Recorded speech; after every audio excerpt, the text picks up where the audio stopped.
Today, I'm going to show you how to make pizza dough. This recipe I got from a friend while we were living in Alaska, and I haven't made any alterations to it, but it is by far my favorite pizza dough recipe. I've done a few different recipes over the years, but this one I've been making exclusively for about the past 5 years, and it is easy to do, it tastes really good, and even if you are not familiar with yeast rising doughs, this one is very easy to do. So let's get started.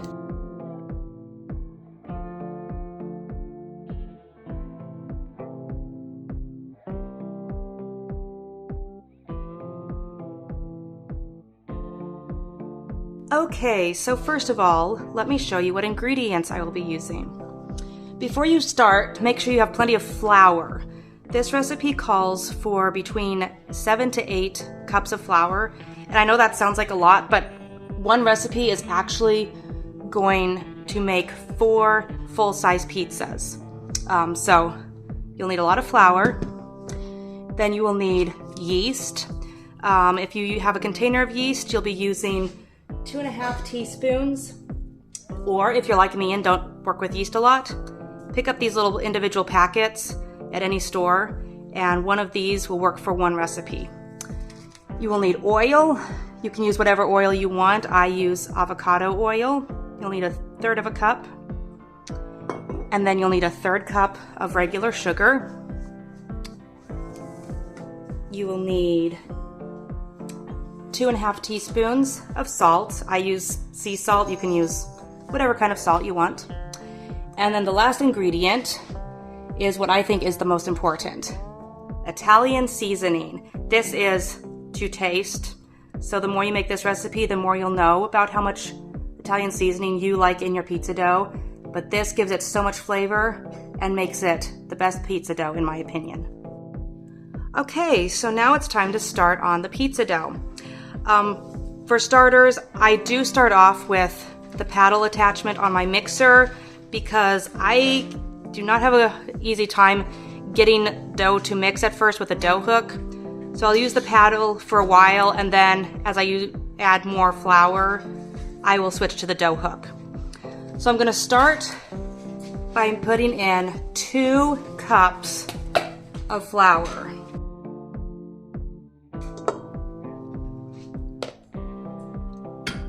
Then I will add the yeast, either 1 packet or 2 1/4 teaspoons of yeast. And then something I forgot to mention earlier, at this point you will add 2.5 cups of warm water. It's important that it is warm so that it activates the yeast, but not hot, otherwise that could kill the yeast. And I will give it a tiny mix just to mix it up a little bit. Put it on a 1 or low.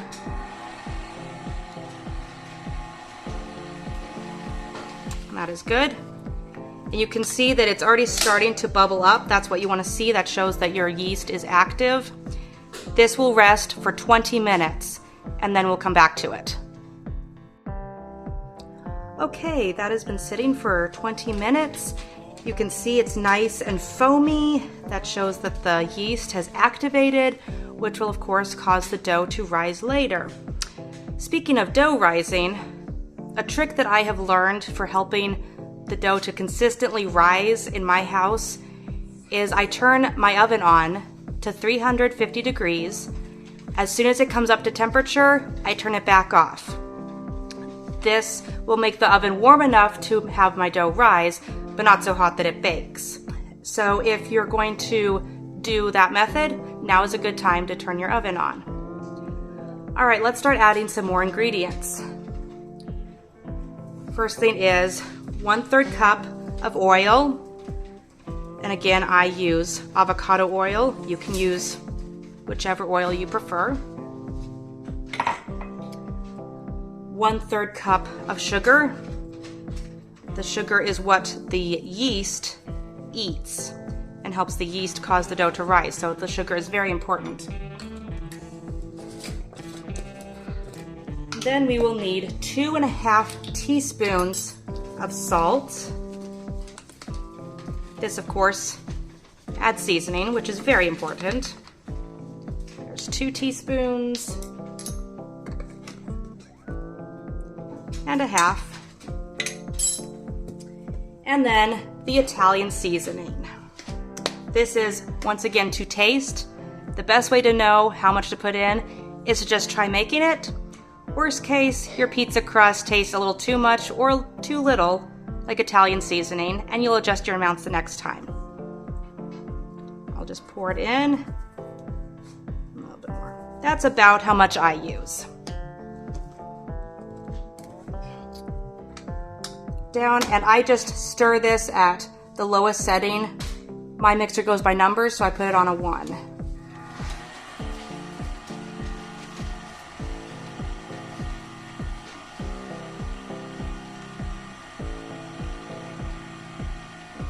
Okay, that looks good. Now we're going to start adding in the flour.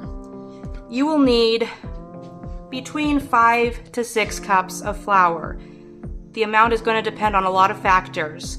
Where you live, if you're high altitude, low altitude, if it's hot outside, if it's dry, if it's cold, if it's humid. All these things factor in to how much flour you need. And each time you make it, you might need to adjust your amounts depending on what the day looks like. The main thing you're looking for is that you want your dough to pull together into a ball and not be just a sticky mass in your mixing bowl.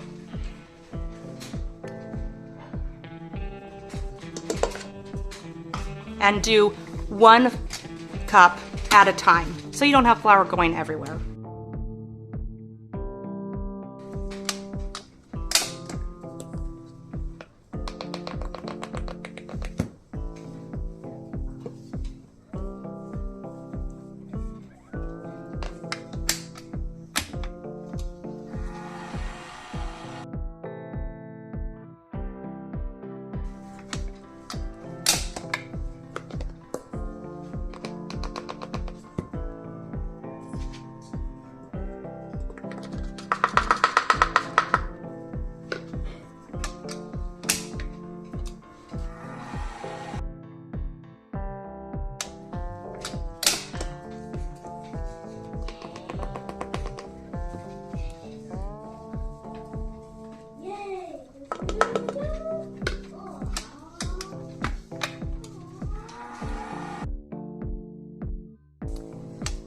All right, at this point I have put in 4 cups of flour, and I am going to switch over to my dough hook because now it's getting a little too thick for the paddle. Again, this is just a method that I have used. It works best for me. You want to use the dough hook the entire time or put it in at an earlier spot. That's perfectly fine. Get all of the dough off of the paddle. It's very sticky at this point. All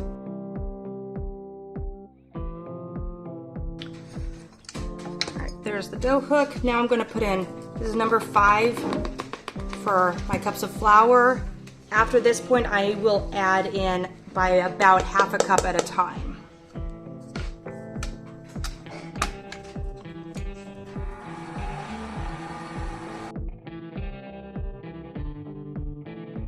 As you can see, it's starting to pull together.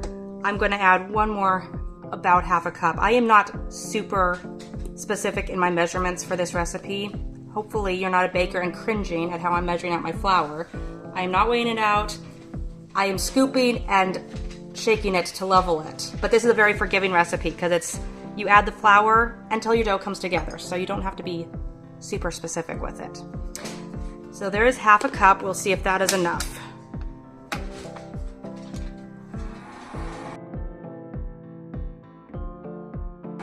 Okay, so as you can tell, again, it's coming together. It's looking a little dry on the bottom. I don't think it needs more flour at this point. So I'm going to go ahead and let it quote unquote knead, which in this case, I just continue mixing the dough in the bowl at a 1 setting or low for 10 minutes. That will knead the dough. It'll pull it together in a nice ball. Check it from time to time. If it starts to spread out, look really sticky, go ahead and add another half cup of flour. Also, if you turned your oven on earlier and it's come up to temperature like mine has, now is a good time to turn it off. I will continue to let this mix for 10 minutes and then we'll come back to it.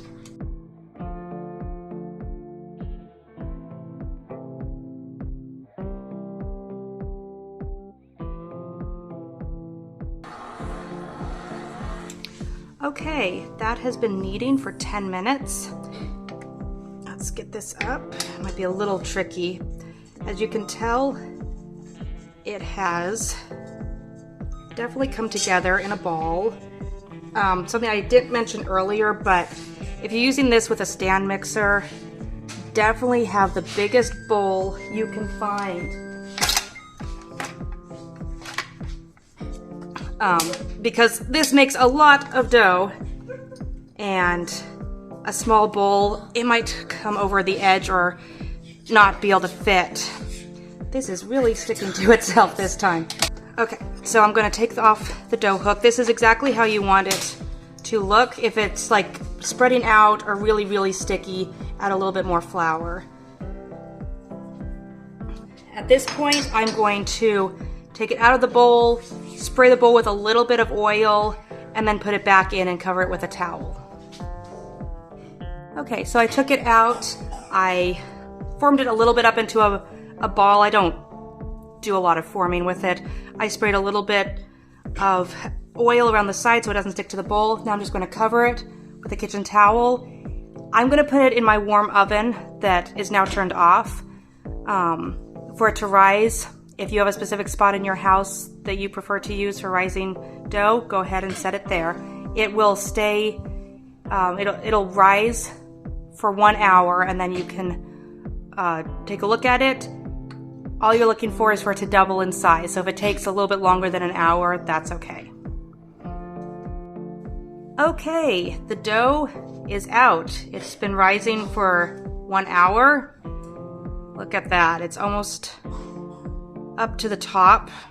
Definitely doubled in size, which is what you want. If you need to put it in for longer than an hour to get it to double in size, that's perfectly fine. I've had to use like an hour and a half in order to get it to rise up enough. It just depends on what the climate is, the heat of the day, all that good stuff. So after it's risen, just punch it down, which is always fun to do. And then ease it out of the bowl. It's going to be a little bit sticky, but not too bad. Nice and warm. I'm going to bring it here, and then I'm going to divide it up into 4 sections, because once again, this dough will make 4 regular sized pizza crusts. This one I am going to put on the scale to weigh it out so I can get them as close to equal as possible.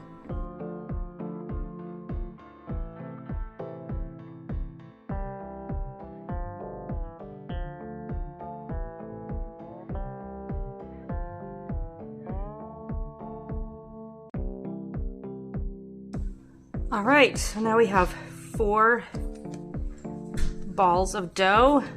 They're as even as I could make them using the scale. We're going to put aside 2 for making pizza later tonight. I will put the other 2 in freezer bags, put them in the freezer. They are great for freezing. And then whenever you want pizza, just pull them out a few hours ahead of time, let them thaw, and you're good to go.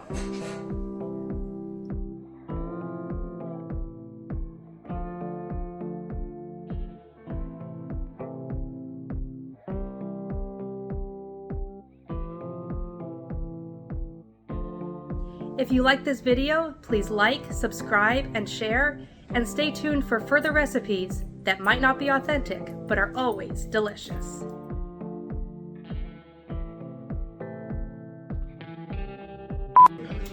Right. Yeah. Oh. That's Today, I'm going to show you how to make pizza dough. This recipe I got from a friend while we were living in Alaska, and I don't think I have done any alterations on the recipe, but it is by far the favorite. Okay, now the dough has risen. It has risen indeed.